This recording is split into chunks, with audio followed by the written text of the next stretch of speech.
Hey everyone. Good morning. Greetings. How are you? Welcome to Catalyst Energies. My name is Dee. Thank you for joining me. I am so grateful that you're here. I am so grateful that the microphone is on.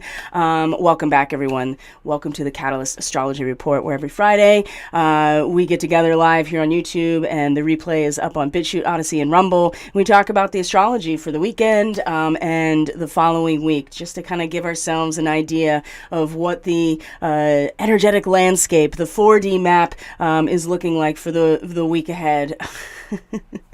I don't even know what to say at this point. I just dropped in the chat. I was just like, I've been a little dumbfounded all morning, and not in necessarily a bad way or a good way. There was certainly a lightness that came about through out yesterday, and I have a lot of reasons, I think, for feeling kind of dumbfounded at this point, mostly because of some pretty big markers, as we know, being announced, and we're all feeling it. And certainly we're coming up onto a full moon in Pisces tomorrow. Mercury stations retrograde today.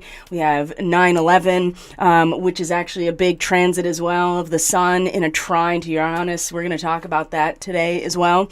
And what can I possibly say at this point that we're not already just all feeling? So I think the best thing to do is really just take the time to cultivate a space where we can all kind of ground ourselves and be present, and bring those RPMs down to a manageable level, because it's go time, right? It really is. And of course we've known this for since the spring, really, and well before. I think just looking at the general astrology of this time would give you an indication that something pretty big is boiling and moving and shifting under the surface, that eventually is going to lead to where we at a soul level are all being led to and kind of driven to. So lots to talk about in the astrology today. I'm looking at the chat here, and VC says, I sat down to meditate and got smacked upside the head with a download I wasn't expecting at all. Interesting. It was totally off topic. Oh, that's funny. That's funny. Sometimes that happens too. You're like, where did this come from?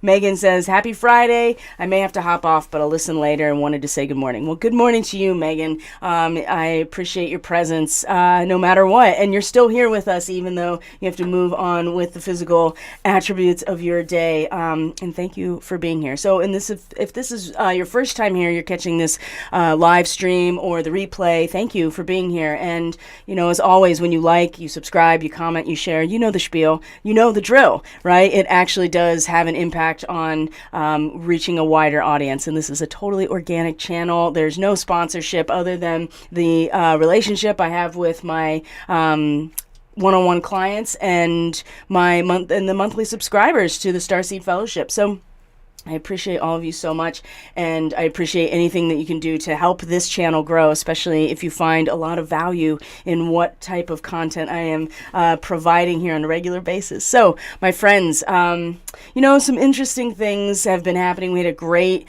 really surprisingly long conversation in the Starseed Fellowship Zoom call last night. That's a space that is bi-monthly for monthly subscribers through Subscribestar, and we were on there for 2 hours, and it just went all over the place. But at the same time, really kind of coming together and addressing the real, raw, and very authentic ways that we're all like going into the next levels deeper, right? That we're becoming way more aware of and cognizant of those energetic patterns that are very real and very visceral and very established in a lot of ways, and how that is an old story that is beyond done, right? But the residue is still here as a result of our attention on it. And so it does feel like this one big purge. And of course, with Neptune and where it's at, that's a big part of it as well. This like really cathartic,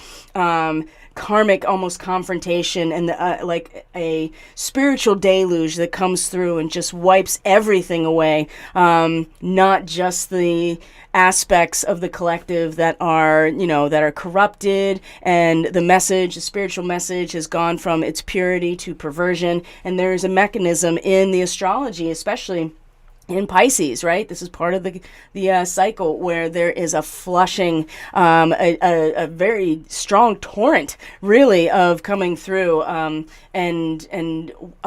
washing it all away, right? If it's getting so bad that it is completely corrupted or perverted, or there's really no way to settle or resolve the karma of those institutions other than to dissolve it down to its base essence, which is returning back to where it came, then that's what needs to happen. And it's very interesting that Neptune in its retrograde, I would say within the next many weeks, like throughout September into the rest of September into October, we're going to have lots of oppositions to Neptune and Pisces. Mercury is going to retrograde back starting today, back to its opposition with Neptune right before it stations direct. So it's going to move back to that period. The sun is going to be in opposition to Neptune, right, in Virgo, the sun in Virgo. Venus is in Virgo now. And boy, oh boy, wait till we get into just the base numerology of the announcement of the Queen of England. Wow. And things that were brought to my awareness by a friend of mine, just in a side conversation this morning, that I was like, wow, that's a whole layer that I wasn't, paying attention to. And you see how when we're all really following and resonating, and following as a result of our alignment and our resonance with really that unique soul signature that is ours, it leads us to information, to discerning types of any situation, omens, signs, synchronicities, just our interests, right? What drives us and pulls us to speak our voice. We all have something unique and really integral to share. And so I'm going to share a little bit about kind of some of the things that are surrounding the announcement from yesterday and the numerology. As VZ had brought up in the chat, 99222, right, which is 996. It's a pretty powerful,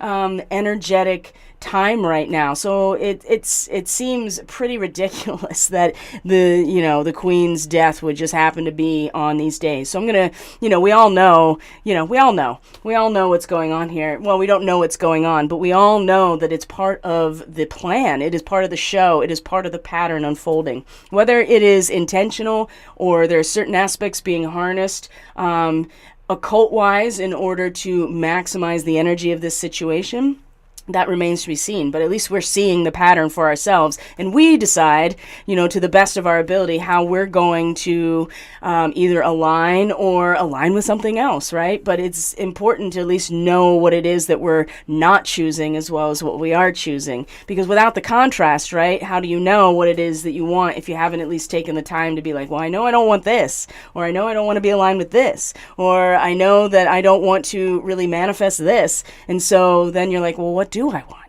So contrast is important. That's the baseline of transmutation, and that's an endless conversation, of course. So Barb says, hi everyone, happy Friday, happy shifting. Yes, indeed, happy shifting.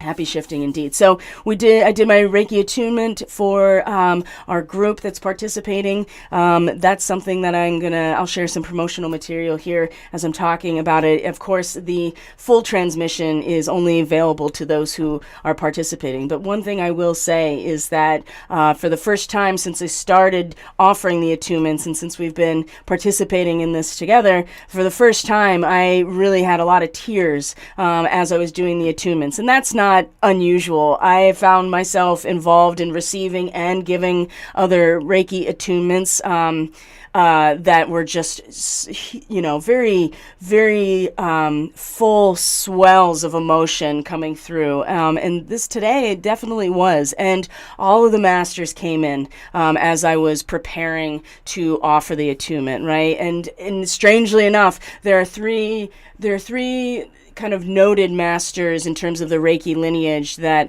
are the Japanese lineage, at least in the ways that most of us have been attuned to and how we're practicing, especially the Asui, right, the original lineage. And so there's three masters in that original lineage that are often talked about or addressed, right? So Asui, Mrs. Takata, right? Because she brought it. She was already here as a Japanese American living in Hawaii and went back to Japan to as like a last effort with a really, really possibly life-threatening situation in her body. And it was the Reiki treatments that healed her. And so she was really responsible for bringing it truly to the West.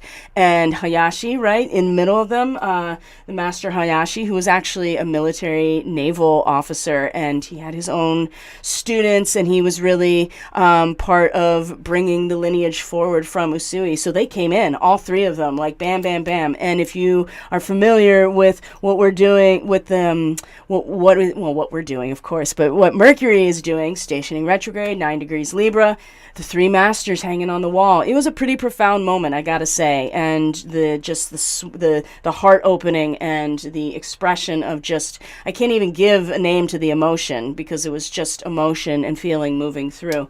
And the reading is exclusive, really, to the participants, but you're gonna see that there is such an important reason to really wrap your mind and your cognitive awareness with Mercury in this moment, I think, with what is that trinity, what is that trifold representation of balance and wisdom and guidance that you can reflect back on in your mind and in your own consciousness during this retrograde in times of chaos, right? This is it was simultaneously powerful and beautiful, and they were all present, but at the same time, the overwhelm of like, boy, here it comes, was also very present. And of course, on the 9th day of the attunement, it seems pretty relevant and powerful in and of itself. So I want to actually focus here for 2 seconds on being able to successfully and without too much glitching, bring up other material to show you. So I'm doing that right now. You just can't see it because that's how awesome my streaming software really is. It allows me to queue everything up, even though I'm still speaking to you in real time. It's very, very cool. So the Reiki attunement event, I'm going to transition over to that. There you go. So it's still open enrollment. It's a sliding scale. You receive the attunements every morning. There's a whole bunch of info that you would get when you reach out to express your interest, right? And so you can go to catalystenergies.net. Right at the homepage, you'll have option to reach out, or you can just email to me directly. That's also in the description box below. So it's still open enrollment, even if you're not doing it for the full 21 days. By this point, I'd say probably about the halfway point is coming where I'll probably shut down open enrollment because it's going to be pretty solidified by then.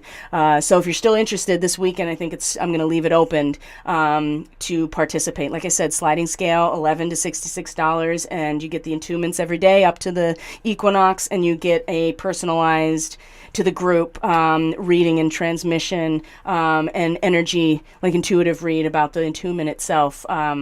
As we go along. And people have all kinds of feedback. People are on their own journey and letting me know other people are having these experiences. And, you know, a lot of what's been discussed in the Starseed Fellowship, I think, is really coming about is because so many of the participants in that are also doing this. And so there's a container, a crystallized grid that is forming amongst us and within each of us that is also reverberating out. And just like quartz has this piezoelectric effect where pressure actually increases the transmission of energy along the surface of the mineral or the stone, this is doing the same thing. It's been profound. It's been very rough. You know, a lot of people's healing stuff is coming right up to the surface, and it can't be ignored once you kind of open the jar, right? And that's been difficult, especially because it's a lot of stuff that we've thought collectively that we were done with. And I think this is a good way to have started this process where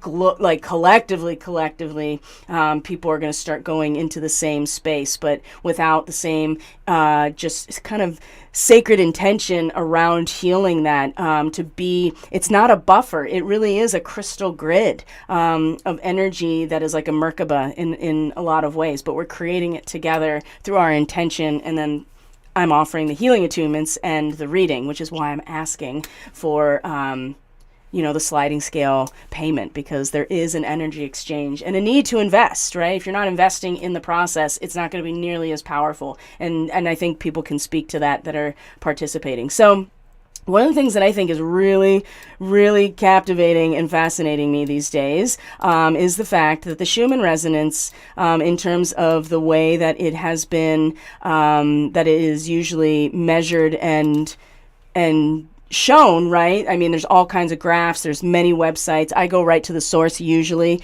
to Tomsk University. But this, even Disclosure News, right? I mean, this site has a lot of information, and 76 hours blackout. We haven't seen what the Schumann has been doing in 3 days. And this is the longest blackout that these people have been recording for as long as they've been recording the Schumann.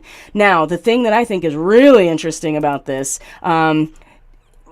is the fact that, even though the solar wind and the sun has settled down, right? I mean, Venus is getting these huge blasts of solar wind and cosmic coronal mass ejections, right? The sun is blasting off on the other side, and Venus is getting the brunt of it, right?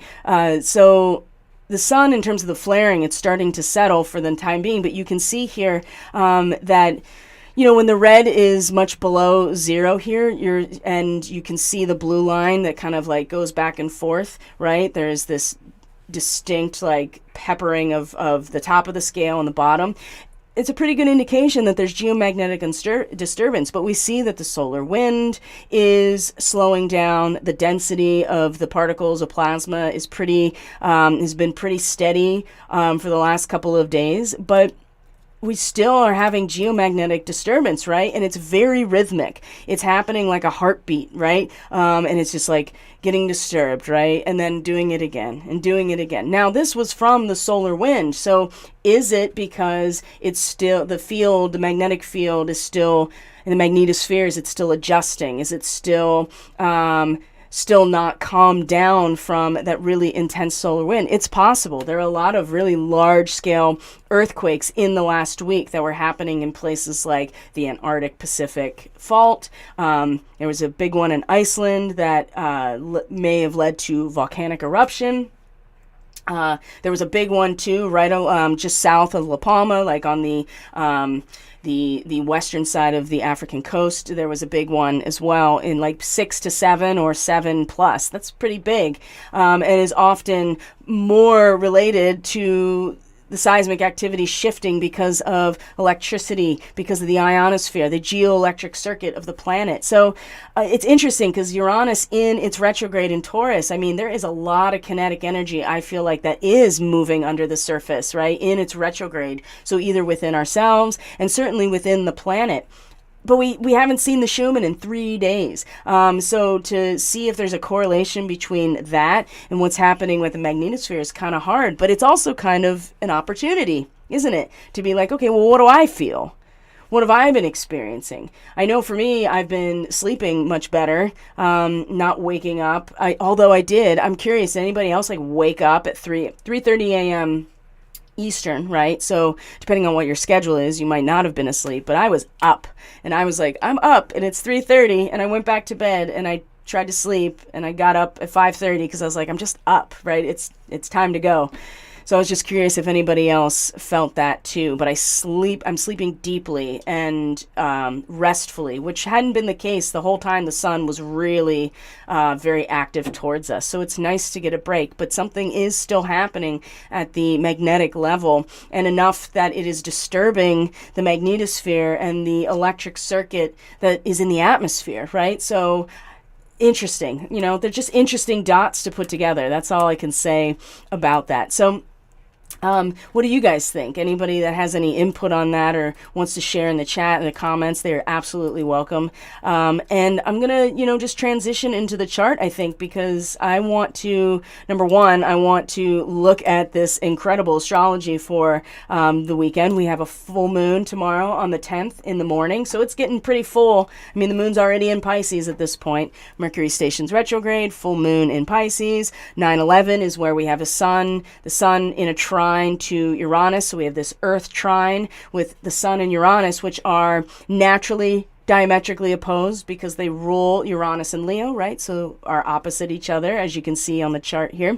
And so for them to be in a trine, and especially an Earth trine, this is a really favorable and this can be a very favorable type of transit, right? Where you can really identify with that part of yourself that is kinetic, that is about the collective consciousness, that is able to think and innovate outside of the box, to think about and consider the future, or tap into the collective higher consciousness through Uranus. But they're both in Earth signs. And one thing I've noticed with the Reiki healing attunement event is that we continue to see a lot of this coin Earth energy in the readings that are accompanying the attunements, the daily attunements. And so there is this established or opportunity for an established material kind of stability in the instability, right? It's like, you know, if you're moving and you're moving towards something, you're not really stable or stagnant, but there's something that it has an impact in a physical way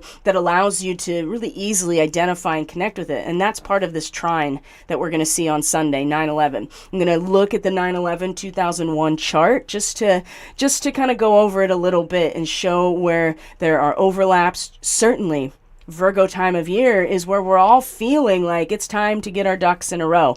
That is not, and there's a sense of anticipation that is needed to balance with patience, right? With devotion, with meticulous energy that is not going to get ahead of itself, right?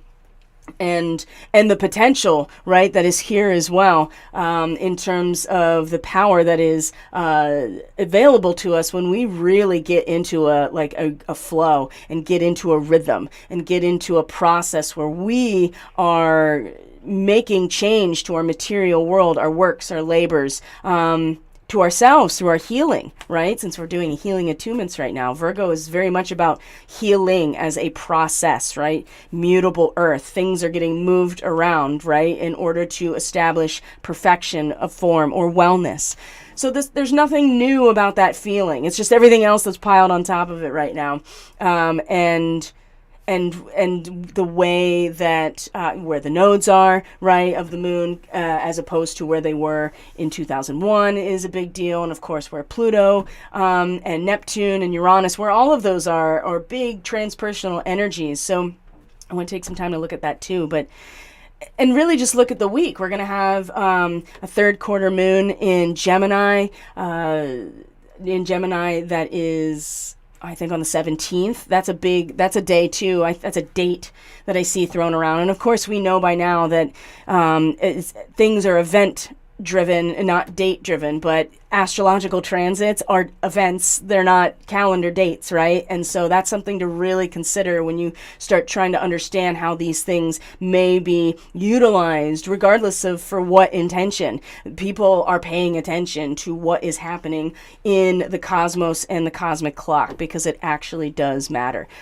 Cycles matter. And our ancestors, the ones we know about and the ones we don't officially know about, they knew all about cosmic cycles. So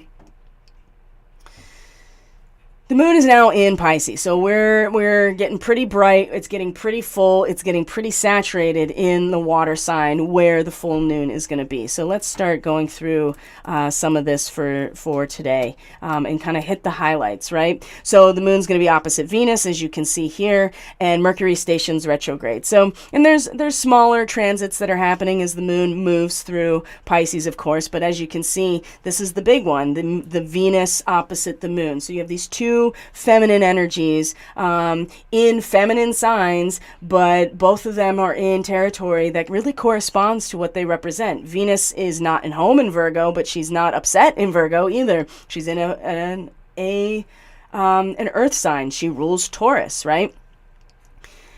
And the moon is in Pisces. It loves to be in Pisces, right? The moon is at home in Cancer as a water sign. So it gets a little, the moon in Pisces is just dreamland forever, forever and ever. There's infinite imagination, infinite astral space, with the moon in Pisces. And so tapping into those places is very easy. And when the moon crosses over Neptune, it happens every month, right? There are just incredible experiences, usually in dream time, that are taking you to not just your own subconscious, but into the collective unconscious, or the woo, as Cliff High likes to call it.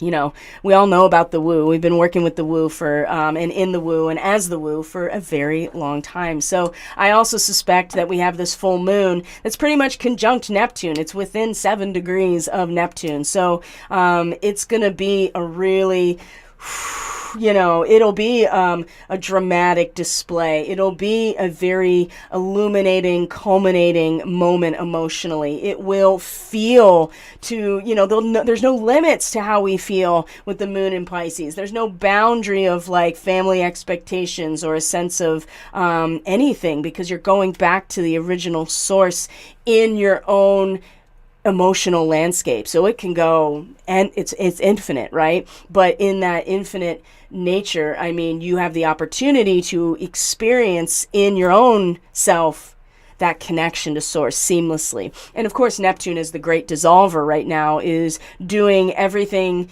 right to dissolve all those boundaries within us. It's happening very much within us right now. And there's a sense of, I've talked about this many times with Neptune retrograde, there's a certain willful ignorance right now. If you are not at least kind of like, something needs to be in flushed away. The system is corrupted. And I'm not talking about necessarily the Capricornian stuff.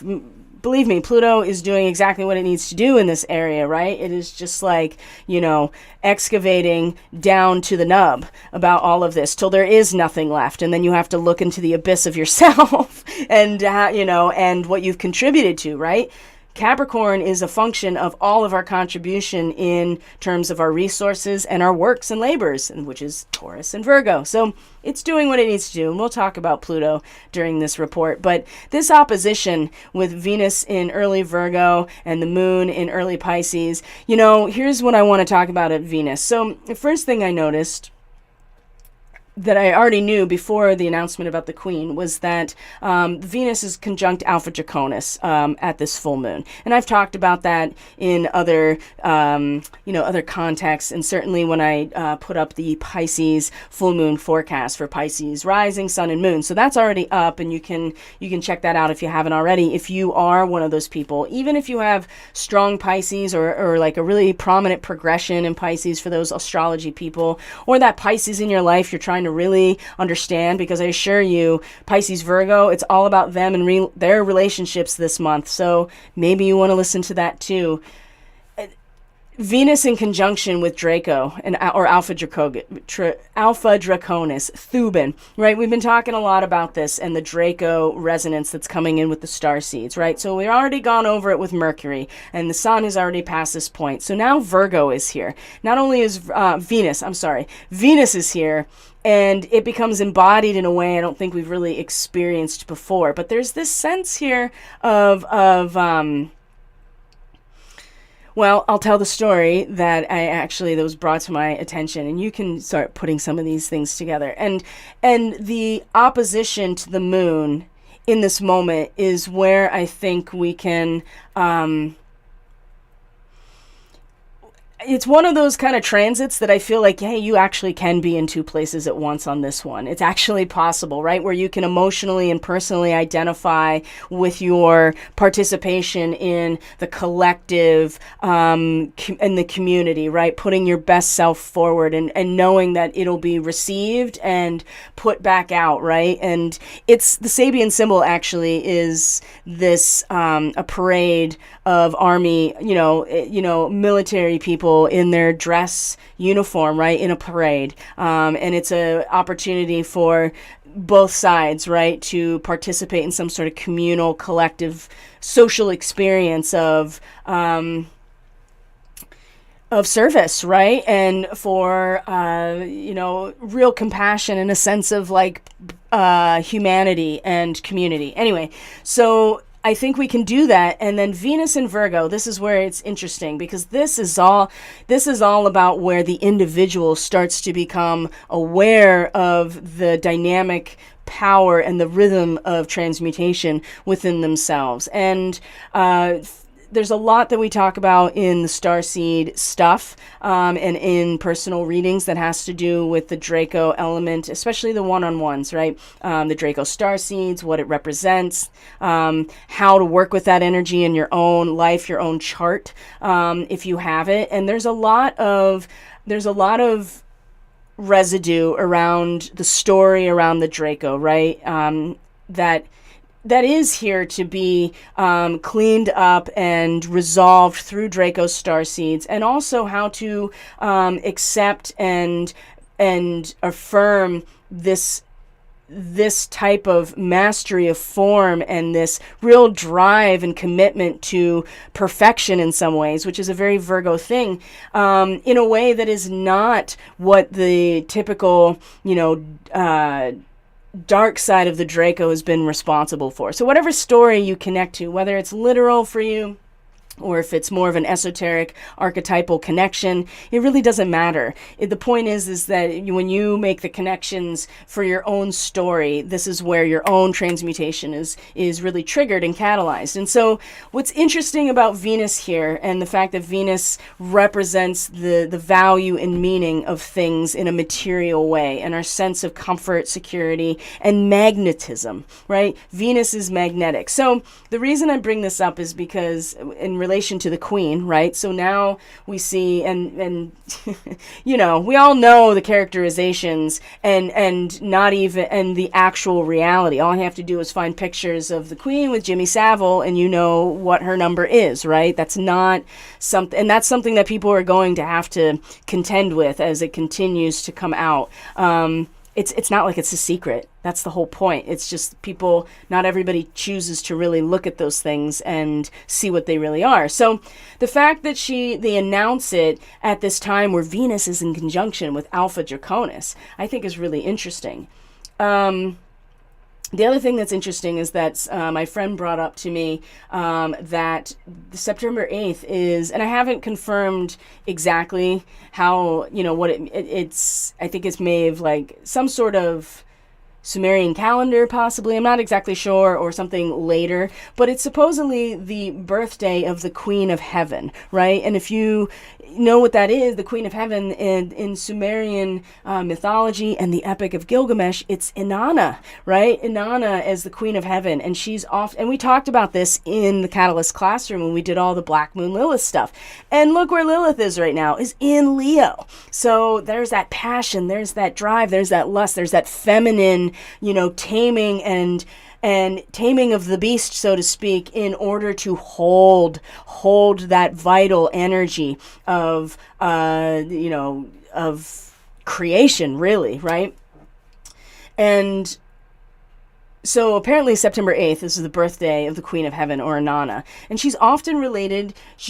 was shown in really old and ancient, carvings and sculpture and things like that. She's shown with an 8-pointed star, right, which is related to Venus, right?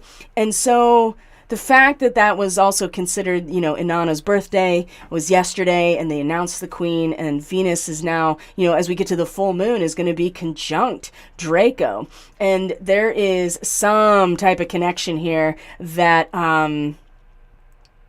I don't know what it is, but it's really, really powerful. And I would love people's input and to build off of this kind of baseline. And this opposition with the moon in Pisces is a big part of some sort of energy of, in our own bodies and our sense of value and magnetism and what we truly attract towards us based on our own magnetism and the nature of our own medium of growth, which is, Venus ruling Taurus in particular. what is it that we are working with, and how do we understand this, and how do we objectively approach this type of dynamic energy without having it, without being pulled into more of the dark side of this serpent medicine, this dragon medicine, right? How do we, and that's the Jesus and Mary coupling, right? That is the humanity aspect of the Christ consciousness. So what's interesting is the opposition between these two feminine energies is really this opportunity to be like, you know what? I can exist in two places at once. I can feel it in my feels and I can feel it in my body. And those things don't have to be mutually exclusive. You got to find the middle, because the moon in Pisces, again, there are no boundaries, right? You just give yourself away to the community and the collective good with this expectation that it will be returned to you. And when it's not, you find yourself either feeling like a martyr, like a victim. And Venus here it's like a changing of the guard, right? Like the dark feminine aspect really ended, the negative dark feminine aspect ended with this announcement in so many ways. And now, oh man, wow, I just had a huge hit on this. Now it is our opportunity, regardless of your sexual, your sex, your biological sex, your identified gender, it doesn't matter, because we all are working with the polarity of masculine and feminine within our own lives and our own selves and our relationships. This is this opportunity, this embodied part of ourselves that recognizes balance and value and beauty and harmony in the physical feels it's an opportunity now to approach the potency of this energy in a much more in a much more, how do I say this, service to others, but not in a way where you just give yourself away. And maybe it's the moon leading up to the full moon, and it is truly this full moon in Pisces. It's like the big reveal within ourselves of like, oh, this is what it feels like. Is this something that inspires me? Do I feel like that everybody in this situation that is collectively participating is actually on the same page and is brought to a place of inspiration? Or is it all bullshit? Or is it all, are you standing there going like, I'm not buying this at all, right? You go into the revivalist tent and you get really moved, and everybody's really moved, and everybody's in the moment, and there's this experience. Or you're just like, no, I can't. My guidance, my own sense of who I am, the resonance of my voice right now, and certainly my identification, and I'm talking about Sun in Virgo specifically, but also Venus too, is like there has, I'm in a form here, and without the perfection of self and the dedication to your own wellness, your own boundaries, your own astral hygiene, boy, Virgo is really about the hygiene as a process. And astral hygiene is essential for you to maximize the Pisces potential without just being, swept away in the karma of the collective. So this is incredible, especially as Mercury is going to station by the end of today. And you can even see this trine with Jupiter in retrograde to Lilith in Leo right now too. By the way, very much at the degree of the Leo new moon that we had last month. So again, kind of stabilizing in some ways, or at least giving the fire, right? The fire of Aries and Leo, right? The spark and the combustion, they're really feeding each other, which they normally would, in a way that keeps that sense of, power, right? You may feel disempowered because, again, there is this sense still of like bitterness, right? There's a bitterness, I feel like, when we each have to just address what it is that we're having a hard time letting go of and moving forward, right? And Jupiter, I think, is like this perfect, especially in its retrograde, that is like, you got to stabilize your side of things first, right? And with Jupiter, it's about the whole pattern of meaning, of belief, of the truth and the knowledge through your own, and illumination through your own study and your own willingness to seek it out. I feel like that inside of us, it's like this is a point where we start here in order to establish that pattern and that belief system within our own selves about who we are, right? And then we don't have to fight so hard with Lilith, and which ends up oftentimes with us either bypassing it entirely, or the other side is to go full in. And Lilith and Leo like this can get really into people's faces about it, and just be like, nah, dude, like, boomers, you're out, right? Especially in Leo, because Pluto in Leo is the boomer generation. And vice versa, right? I mean, there can be some really powerful standoffs because of a sense of feeling disempowered about where things have been and where they're going, and not seeing eye to eye, or not accepting the relativity of this. This Jupiter, I think, is pretty awesome in terms of this fire trine, because it's this inner need for like stability that I actually it could either inflame this, or it could show us where we have to start so that we don't act out in a way that is actually destructive. And Lilith is considered like the one of the handmaidens of Inanna, right? The Queen of Heaven. So again, we talked all about that in the Catalyst classroom. So if you end up subscribing, you still have access to all of that curriculum that is posted through Subscribestar from previous months, actually. So that's a pretty cool feature too, that it's not always time sensitive in terms of access to the archives of all of the content. So I want to look at the 10th. I did already, like I said, do the report for the Pisces people, because it comes, the full moon in their sign is just like, yeah, how you feel about yourself, and truly how you're identifying with your relationships, the form of your relationships, whatever they are. It's a big reveal for the Pisces people in terms of how they feel about themselves, how who they are truly as a Pisces person. Easy to connect to that through the moon in your sign. And so it's going to be just like, are these relationships allowing a sense of, cohesion and, an inspiration about myself and how I feel? Or, like I said earlier, is it going to be like, I'm not really buying this, because my inner guidance actually is coming online in a way that is showing me like, oh, I don't feel good about this. So, and we're all going to have that big reveal anyway. So the moon is still in Pisces. It has the full moon early on Saturday morning. And then it's going to be in a sextile to Uranus. It's going to meet Neptune, sextile Pluto, right? And so there's, let's look at the chart. Let me find it here.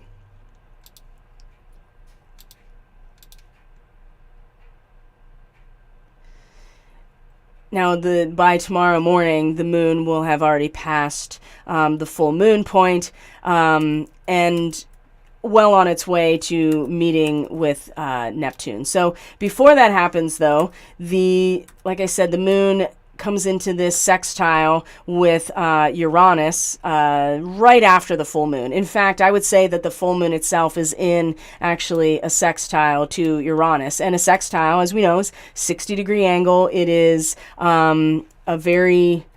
there's a lot of harmony and potential, right? There's a lot of potential if you invest yourself into that inner transmutation, much like the 6th house or the Virgo house in astrology. This is an opportunity to take what we've learned through real experience and apply our feelings, our own character into our own transformation. That's usually what a 6 in the tarot is, and so these sextiles show these connections. So this full moon really is in a sextile to Uranus, and it's right after this that the sun comes into that direct trine. So there's an opposition always with a full moon, and a culmination point with a full moon, right? Where we have, and this will be just illustrious, right? It's just going to be it's going to be like that equator full moon over the ocean that you can't even believe how big it is, right? And it's just so, you feel like you're just being surrounded by it. So the sextile to Uranus, I think, is where that energy can really like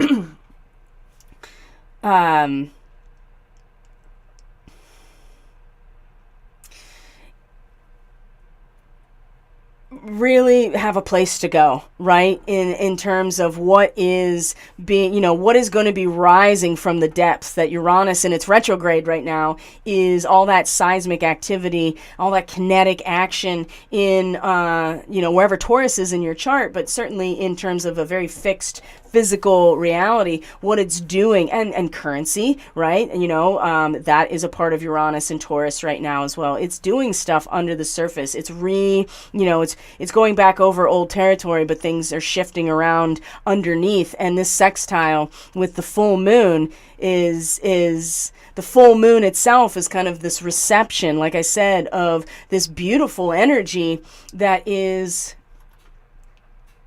able to transmit something to us directly, like a masterful, kind of like this ascended master energy, or right from God or source. I mean, Pisces and the 12th house is really just the surrender back to the one source, whatever that means to you. And so that experience of the full moon, I mean, I think we can take that energy and apply it to invest it into Uranus in its retrograde, in this kinetic energy that seems to be happening within ourselves, or maybe going back over territory that we thought was already kind of had our tower moment. And it's true, I think there has been, but when you take yourself out of linear time, you realize that we just keep spiraling around the same location, but in different places. So I think that there's a lot of potential. And then Uranus on the 11th, like I said, is going to be in a direct trine to the sun. And I think this is very stabilizing, right? The sextile, it's stable, but you're taking a position, like you're taking an action if you choose to do so. The trine is just like, here's the base of the pyramid, right? There's nothing moving from this place. And that's not good or bad. It's just the foundation. And I think that there may be some like, whoa, leading up to the 11th, but then that stabilizing aspect of the trine with the sun and Uranus, the Earth trine, is going to give us like, okay, we're moving towards something. Each of us individually are moving towards something that is, again, it's inspiring us rather than, it could lead us to be competing with other people. It could lead us to trying to outrun someone or to be the best at something. But the idea in Virgo is that you're training and educating yourself to be of service to the whole that you're part of. And so again, I think that this is going to be very stabilizing. It's certainly a foundation. Now, I can't say for sure what it's going to be, and I don't want to give the impression that it's all going to be sunshine and rainbows. It could be really devastating. But it's usually when you have the sun trine Uranus like this, even in its retrograde, I feel like that it's this moment of really being able to identify, like I said, with the higher consciousness, and certainly more of the innovation and looking towards the future when it comes to the rhythm, the natural rhythm, and where it's going and how we're awakening and being triggered into that awakening. So if you can see and identify, personally and in your creativity and just in your outer expression with this idea that we're all swimming to the same place for the same goal and to be inspired by each other. And Mars is actually a really huge ally in this weekend of really putting that energy, that output action energy into really just, practicing the thing that is going to be a source of inspiration for others, right? You sit down and you're some sort of virtuoso, whatever the thing is that you are like, this is my thing that I do. Sit down and you express that skill set. It inadvertently and most assuredly is going to inspire other people. But in Gemini, you are not really thinking about that. It just happens as a reflection of your participation in whatever it is that you are expressing, right? And so the Sabian symbol is about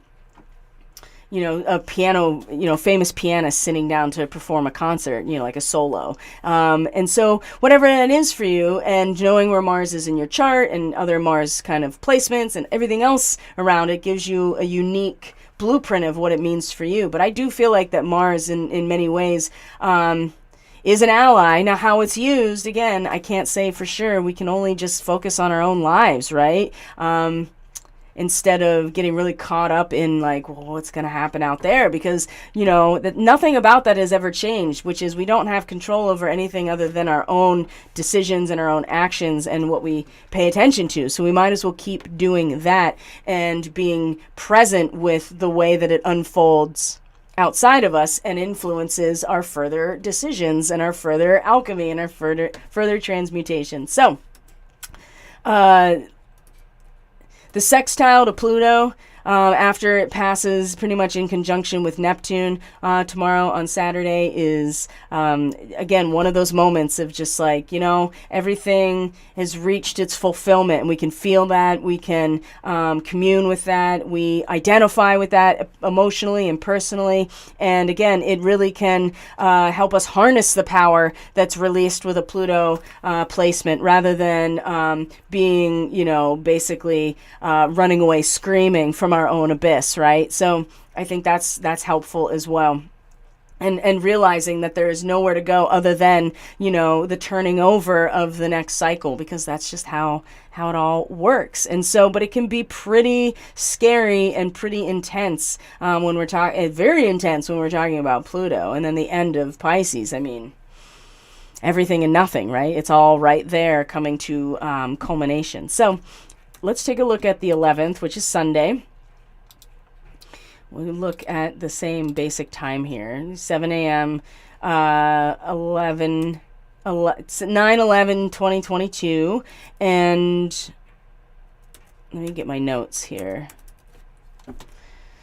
We'll do a little play-by-play, just like we did with the other days. And the big one, like I said, Sun trine Uranus. The moon is in Aries now. So you're going to see a very distinct, transition or crossing of the threshold personally and intuitively, emotionally, in our feels as we move into Aries, right? The beginning and the seed point, and our instinctual, assertive action that is in alignment with our self-preservation, with our desire to be, right? We naturally embody the spark of life in Aries. So the moon will be in Aries as we come into Sunday the 11th, and is going to meet Jupiter, right? It's going to be opposite Mercury in its retrograde, and then it's going to end the day with a sextile to Mars. And so it's kind of, there's the Sun trine Uranus, that's that really stabilizing kind of, this is what we're all moving towards type of thing, and it really helps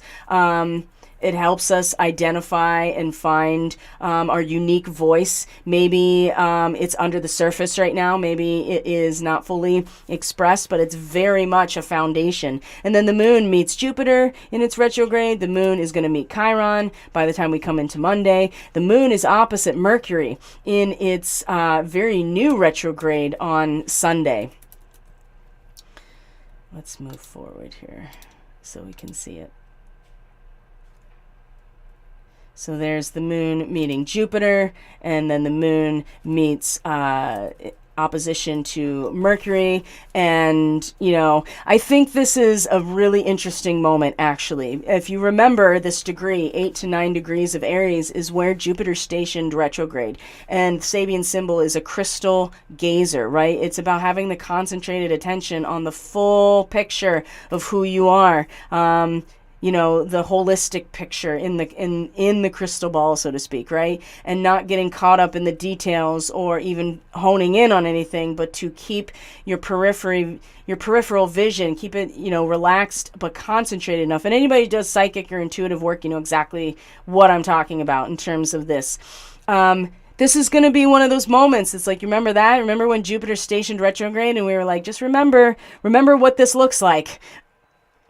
Remember what this feels like. Remember the pattern of meaning and belief and optimism and big picture here of who you are as Jupiter then starts to contract in its retrograde. This is going to be kind of like, oh yeah, I feel that, right? I feel what that was in the opposition to Mercury, now retrograde, that is like, yeah, that is important to remember, and balancing it out with also that vision or that picture, that rendering of some type of vision of cohesion or source that is going to give you something to tap into or to go back to in instances of chaos, right? And so I think especially in the retrograde, having the moon in this opposition at this position, I think is actually quite interesting to realize that these two they have to be, there is no Libra without Aries, right? And there's no potential for Aries to come again without the Libra aspect. So this will be important to feel into and just take a moment, I think, on Sunday to be like, I feel into that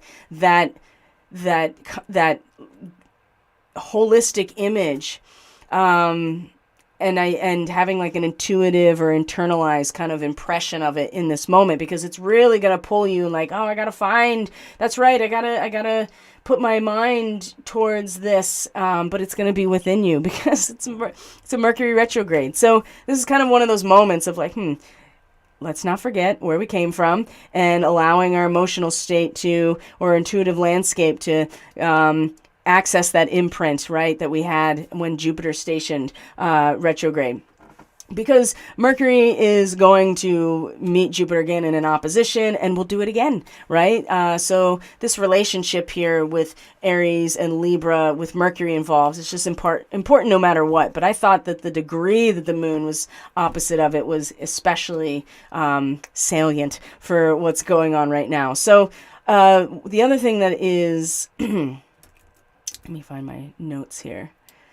Conjunct Jupiter, right, opposite Mercury, and then sextile Mars. I think that one is a really important one as well, because, again, there may be, I think that this is an energy, I'm just going to say it, this is an energy of something being thwarted that is not time to necessarily come forward within us. And the reason I say that is with this sextile, right? It's going to, and specifically a recognition in a lot of ways, right? So we have this output here now. It's just like, I'm just going to be the best. I'm going to put my energy into performing the best version of myself and my own consciousness and putting it out there as I can, right? Just putting it out there. So you're going to probably see a lot of people outputting in all kinds of different ways through communication, through movement, through all kinds of thoughts, ideas, learning, whatever. All those Gemini things in the dialectic, in the debate. But everybody just kind of throwing themselves forward into it, right? Everybody's playing their concert solo. And that's not a terrible thing. What I think is interesting, the sextile here is the moon in, this is a really important degree of Aries, because it expresses a type of adolescent frustration that is likened to a bomb, an unexploded bomb at a social protest, right? So there's this sense of wanting to immediately establish the status, to change the status quo, just because we have a desire and a sense of who we are and wanting to do it, right? This is why this opposition with Mercury is so important, to just feel into the balance of it. Because if we don't, we will find ourselves wanting to make some really rapid change within ourselves, or to identify or feel that rapid change. And when we are really just putting that in Mars, right? Mars rules Aries. So coming into this position of the output itself, the actual action and forward momentum of Mars being very much about performing our mastered skill set, I think part of that is going to be shutting down what is not, you know what I mean, that is not fully matured yet, right? And perhaps a thwarting of something that would do more damage than what we think. So I'm not sure how that's going to necessarily transpire, but it's going to be very end of the 11th, at least in East Coast time. So let's actually look at that chart real quick from 2001. since we are on the East Coast, and that's also where the event happened. So let's go back.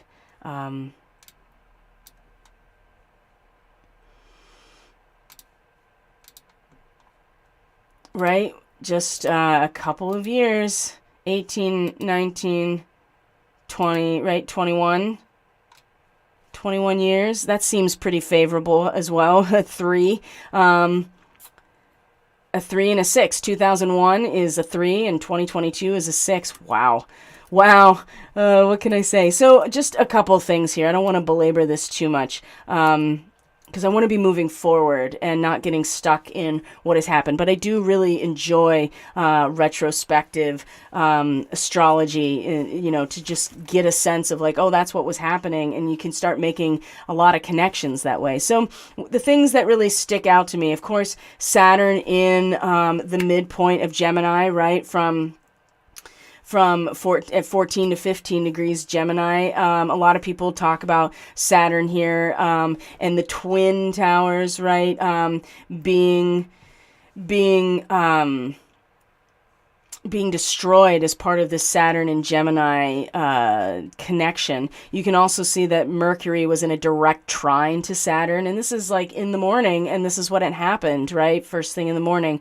And so Mercury in Libra, also a trine to Saturn. And it's like a strong communication, right? A strong communication and a sense of a message really being sent. And with Saturn involved, especially Mercury usually always ruling, I don't know, I said usually, Mercury ruling Gemini, and the degree, 14 to 15 degrees Libra, is like these circular paths that we keep coming back around to, right? And what it feels like to me is a really strong message of keeping humanity trapped in a feedback loop, right? That there is, and that's where the alternative timeline kind of like got brought into the mix and took us off of our natural course of evolution. And so I feel like that this trine may have been used in that way to not only communicate something, but to truly install into the consciousness of all of us, kind of trapping all of us into this feedback loop of, just keep coming back around, because that in fact is a trap, right? And, in the Matrix, in the movies, right, that's exactly what's happening to everybody. They keep going back around and getting, there's a loop, there's a story. And if you watch Westworld, if you're into that show at all, then also, exactly what this loop can actually mean in terms of that show and the hosts and the park and blah, blah, blah, blah. So that's the one thing that stuck out with me. The other thing, too, is the nodal axis, right? In early Cancer in Capricorn, just like it was in 2020, right? Because the nodes of the moon have an 18-year full ecliptic progression. And so 2001 to September of 2019 into, saw the same position of the nodal axis, right? I mean, coming out of Cancer and Capricorn, almost exactly, because it is, like I said, an 18-year cycle. So they're in the same places. So there you have another cycle that is being communicated through this Mercury-Saturn trine here, of a circular path, of a sense of being caught either in this, labyrinth, or to find the rhythm of that as like a power. And if you're caught in the dialectic, if you're caught in just the dualistic nature of reality, that is the trap of the ones and zeros, right? The binary system, the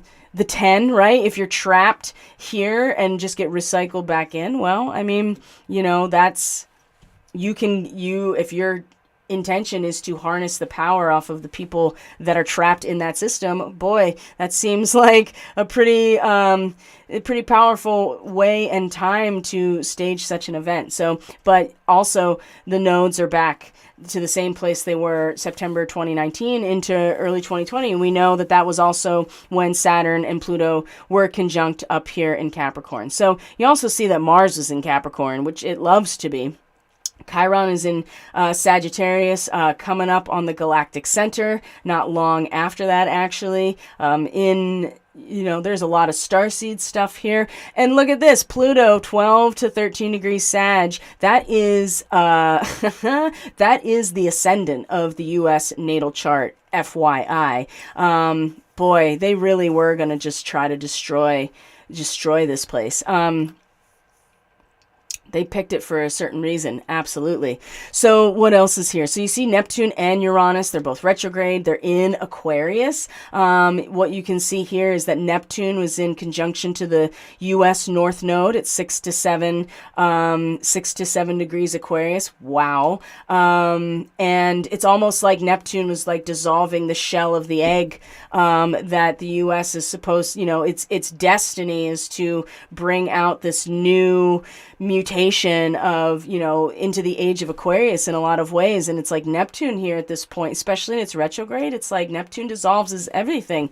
And maybe that was part of it. Plus Uranus at 22 degrees Aquarius. I mean, this is where Saturn is for the most part right now. So, and oh gosh, what is 22 Aquarius? It is, oh my gosh, it is like the rug being pulled out from, well, not 22 degrees Aquarius is not that, but where Uranus is, and it rules Aquarius, especially in retrograde, it's like the rug being pulled out from under you in that way. Wow, I hadn't even made those connections till I started really reading the chart here.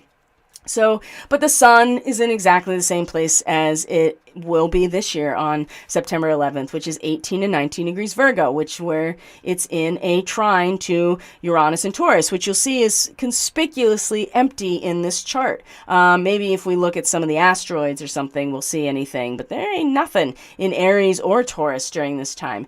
Jupiter's in Cancer. It loves to be in Cancer, starting to come into orb with Sirius. Yeah, I think I covered all the big ones that I wanted to see. So you can see how the potential of these cosmic cycles can be used for any number of intentions, and even in really big ways. And what you do with it is part of your karma and everyone's karma as well. So I find that really interesting. It just, the overlaps, and then the places that are definitely different, and the places that are absolutely the same as well. So I'm going to move over to the chat real quick, see if anybody has any feedback or anything that they'd like to share about that before I sign out for today. And we'll look at the rest of the week too. I'm going to look at that. So, VZ says, I've been locked out of my dreams lately. I've been turning off at night and abruptly coming back online in the morning. No sleep disturbances or dreams. I'm exactly having the same experience. Like I remember certain things when they're triggered during meditation or the healing attunement or a synchronicity, but I have been like truly being allowed to go offline at night. And so I think a lot of us maybe are too, because we really need some serious healing. And of course, it's during stage 4 sleep that your body is really doing cleanup and your metabolism at night is doing the detox. So it's important to really have rest during that time. And then VZ says, mutable earth, working with the clay continuously before it fully dries so your creation is absolutely perfect. Boy, well, that is the Galactic Center in a nutshell. So thank you for sharing that. And Sarah says, I had a lovely Charlie horse wake me up in the middle of the night last night. Forgot to add magnesium oil. Oh man. That happened to me not that long ago, as a matter of fact. And that is shitty. And you're totally right. Magnesium, dude. And when you realize how much we all need it and how deficient we really are, and then you put it into your life and then you don't have it or you forget, boy, your body tells you, doesn't it? That's crazy. I just woke up, right? I just woke up at 3:30 for no reason whatsoever. So let's look. We'll go back to the present here. I just wanted to show the potential and show the cycles. And we talked a lot about this in the Starseed ministry. Now here's 2019, actually. If you want to look here, you can see there's a mystic rectangle in the chart. This is right before I went traveling into Central Europe, which is where I had my walk-in experience in Prague. And all of that, everything that led up to that traveling that started at the March March equinox in terms of investing the money and the planning. And then we finally left. I mean, everything about it was so seamless that it was like I had to be there, right? And came back in November and then started Catalyst in November when Venus and Jupiter were conjunct at the galactic center. So, but you can see September 11th, 2019, there's this Neptune's in Pisces, Chiron's in Aries, Pluto is conjunct right after, is coming up. Saturn is already retrograde, but is soon going to come into that conjunction with Pluto in January 2020. The South Node is here with Saturn as well. Things are really coming back around. And then you have this full lineup in Virgo, including Venus and Mercury conjunct at 24, 25, 26 Virgo, which would be opposite to where Neptune is now. So again, now you see here, this is all potential. That mystic rectangle between the opposition with the Sun and Mars and Neptune, and then the nodal axis with the North Node being in Cancer, but all of this South Node energy, right? That something is coming back around, and all the tension that's at the center of it has all of this really harmonious opportunity around it to make something of it. And I was just like starting to really understand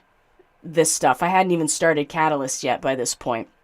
I hadn't even went to Europe and had the walk-in experience up to this point. So to see it now is just like, whoa, there it is. That is amazing. So and then I just want to look at the week, right? We'll get present here. So we have something present and something in the now moment to really send ourselves off with today as we go into our weekend. So let's look at the 12th is Monday, and we're just kind of go through this day by day and look at the things that are coming up. It's I wouldn't call it mellow. There's definitely connections with Lilith, who is coming back into conjunction with Procyon, so she'll be opposite Pluto this coming week, trine to Neptune, so keep an eye on that. If you are a Procyon starseed and it's strong in your chart, you're gonna feel it again, and it's like, are we done with this energy? No, we're not, but there's a good reason to really allow every opportunity you can to learn something new every time Pluto is you're triggered into something with this Procyon axis. And Lilith, this is such a power struggle with Pluto and Lilith, my gosh. So that's during this coming week. And then, where's this? Thursday, the 15th, we're going to come into our third quarter moon. The 16th and the 17th are pretty gnarls if you look at it, right? The Sun opposite Neptune. Mercury is going to be making it looks like a connection with the moon in its retrograde. Venus and Mars are in a square. They're in a mutable square. Speaking of mutability, of Virgo and Gemini. So something to consider there is that both of these signs are ruled by Mercury. So even though they're both in a square, I think there's something about the mercurial or hermetic energy, even in its retrograde in Libra, that can really kind of assist with the pretty standard face-off with the feminine and masculine parts of ourselves, and in mutable signs it could be molded into anything, and you're not making a sculpture without changing or chiseling or whatever. So lean into it a little bit. I think if you really want to get something out of that's a pretty strong activation with Venus and Mars in a square if you're aware of it, right? Otherwise, you're going to see people really just go at it with each other and truly squaring off. But I have a feeling it's going to be a lot more of us squaring off with ourselves or aspects of our healing process or where we're going. What else is here? Geez, there's so much happening. Now, Saturn and Uranus are starting to come into a square with each other. And they're both in their retrograde, and so Saturn is catching up to Uranus, but I think it will station direct before Uranus does. And so they're never going to, I don't think they're actually going to, and I could be wrong, I haven't looked yet, because I'm going to start going into the equinox to solstice material and start offering readings for that time period and start really diving into the next, 9 weeks basically, or 12 weeks or whatever. They're never going to come into an exact square, but they're pretty darn close. So that's something to keep in mind as well when these two are in square. And it's already happened before this year. So what else? Chiron and Mars are in a sextile. Venus is going to start coming into alignment with the nodes, right? So there is some more stabilization with Venus, the ruler of Taurus, being in a trine to the North Node, and then eventually being in a trine to Uranus. And so this, we are really braving the storm now. It is our destiny to do so. The North Node in Taurus is like, okay, it's time now to really just put the head down and just brave the storm, because you know that the adversity is going to bring out like a strong character. And Venus in a trine to that and to Uranus in Virgo is that patience and that anticipation and the continued focus on healthy magnetics, healthy root system, healthy soil. It's like being a pregnant mother. It's like the Queen of Pentacles in a lot of ways here. Venus in Virgo is the 9 of coins in the last decan, right? Where we pull in all of the, everything we have cultivated. And so again, as long as we're looking at it and embodying it in that way, I think, again, it's that foundation to this really intense energy in Taurus that's like really in the actual physical reality that we interact with. So by the time we get to next Friday, and I'm doing the stream for next Friday, it's going to be a whole new set of like opportunities and challenges, right? And conflicts and harmonious connections as well. So we have this kind of week between the full moon to really integrate some stuff and to really feel into where we have not allowed integration of our own inner polarity. So by the time we get here and we get to the 16th, and then we even get to the 17th, where we have the Gemini moon going to be in a square to the Virgo sun, a more mutable energy, we are really feeling into and establishing like, okay, well, what is it that it needs to be pruned away, right? What is it that in our own emotional state, in our own feelings, and using our feelings in particular to assess, all right, what is the growth that what is it that needs to be pruned? Because there's only so many stalks that are going to bear fruit. You want to put your energy towards that. And I think this is where next weekend we're really going to start kind of really assessing this, because this opposition, like I said, the sun, and then it'll be Venus, and then it'll be Mercury again once it comes into opposition in its retrograde, right? This is the flag at half-mast, right? This is, it's funny because in the Pisces report, I was talking about this degree and what it represents, and they had already made the announcement in the morning about the medical supervision of the Queen of England. And so what I said was, well, I wouldn't be surprised by the time we get to next week that we're going to see this unfold. And I mean, they announced it while I was recording it. So I was like, whoa, that was fast. But what you may find is a consistent experience of the procession, right? Of the memorialization, right? That it's not just the sun, it'll be with Venus as well, and Mercury coming back, because that's literally what the degree is, a flag at half-mast, right? Which is how the culture identifies and shows respect to those that have given themselves in total service to the community, and that's how the community shows and demonstrates that respect and reverence. But it's about, for the individual, what they're working towards is a state of wellness, perfection, service that would bring that about, right? And so in opposition to Neptune directly, that is just like, nope, all of the shit's getting purged away. I think it's important to not lose within ourselves our identity, and certainly the way we think about it. Not everything, even if somebody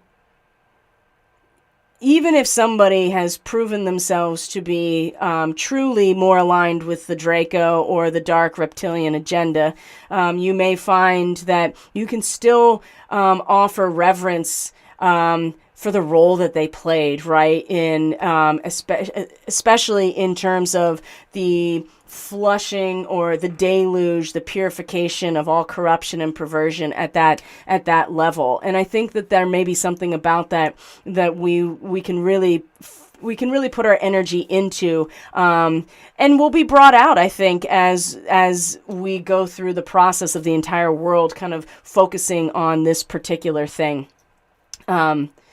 Very, very interesting. And like I said, it's going to be like, what am I cutting away within and feeling into, like, okay, I'm identifying and kind of expressing through this sense of culture hero and the flag at half mast and what it takes truly to fulfill this type of role. But there's going to be that part of us that we have to kind of reorient ourselves now. We've gotten full culmination, right, of how we feel, how it feels, this whole thing, and now we have to reorient ourselves internally based on what that integration or what that polarity has, really brought up in us. And so, what does have to be cut away? What is just going to be extraneous growth or not real, or take away from the ripening of the fruit? And that's really what Virgo represents. And so things are ripening, and they may not be in the way that we anticipated, or maybe the yield isn't going to be as much as we want, but there's always something to value and to revere in that situation. And it's really what you put into it that is, for the most part, going to have an impact on what comes out of it. And wow.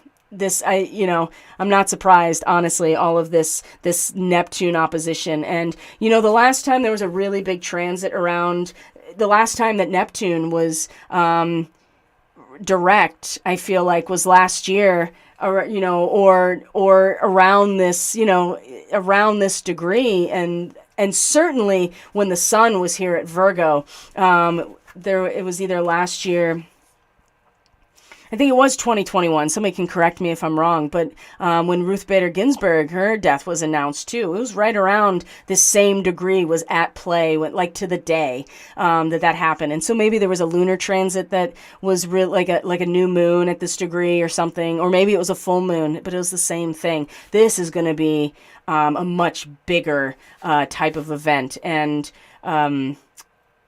it's all, the Sun, Venus, and Mercury retrograde, all of those things going to be in opposition to Neptune over the coming weeks. So it's going to be interesting. So we're going to talk a lot more about this. Certainly on Monday when we do the Starseed Ministry, we'll check back in about the weekend's astrology and have a better idea of the energetic template based on what's happened over the weekend. And then on Friday we will do our astrology forecast and really dive into what the last quarter is going to look like, leading up to not only the equinox, right, on the 22nd, but then we have a new moon in Libra. So the first, the new moon of the next season will be on the 25th of September. So, guys, we're doing our best. We're doing our best, and it's about to get very, very real. And maybe for some of us, it'll be a blip because we've been anticipating it and waiting for it, just like that Virgo energy, for a really long time. And we've been preparing and putting things where they belong, getting our house in order, cleaning up, making sure it's all organized. So when the baby comes, right, we don't have to necessarily worry about, and it's too late at that point. Nature takes over and off it goes. And so it may be kind of a blip, but if we didn't even realize this was happening, right, it's going to be a real shock to the system when that happens. So I want to share real quick just a couple of things with y'all before we sign off again for today. Catalyst Classroom this week, we're going to do the Starseed stuff related to Chiron, so Tau Ceti, Andromeda constellation, that's a big one that we're going to talk about, and Alpha Centauri, right, because it's in the Centaurus constellation. It's our closest stellar neighbor, and Centaurus is the constellation that is the memorializing Chiron as an actual figure, so in Greek mythology. So we're going to be doing that. I just want to let you know, now that we're coming up to Libra time in the 7th house, synastry readings are really helpful to understand yourself and your partners in your starseed relationships. So they can be your children, they can be your partner, your spouse, a friend, a relative that has passed away. Boy, that has been opening doors that I never even knew existed. So you can go to catalystenergies.net. It's on the home screen. You can book right from there. Let you know about that. And of course, Pisces, if you want to see how this full moon is going to impact you and get an idea of what the rest of the month may look like for you, Pisces, you certainly can book your lunar transit forecast at the sale rate. Also at catalystenergies.net. Link in the description below. So my friends, thank you so much for being here. I truly appreciate every single one of you so much. I'm going to check in with the stream real quick. Excuse me. Oh my gosh, it's time to go. Clearly. Thank you so much for being here. I truly appreciate each and every one of you so much. Thanks for participating in this Starship last night, and those who are catching the replay. Comments are welcome. Don't forget to join the private Telegram group if you are a subscriber. If you want more information about the Starseed Fellowship and the Catalyst Classroom, also you can link in the description box below and get more information. So, my friends, thank you. Thank you, thank you, thank you. I love you guys. Take care of yourselves. Take care of each other the best you can. We'll touch base on Monday for the Starseed Ministry. For those who are doing the Reiki healing attunements, I will have your day 9 transmission out very soon, and I'll be talking to you over the weekend, I'm sure. Love you guys. I'll see you soon. Bye.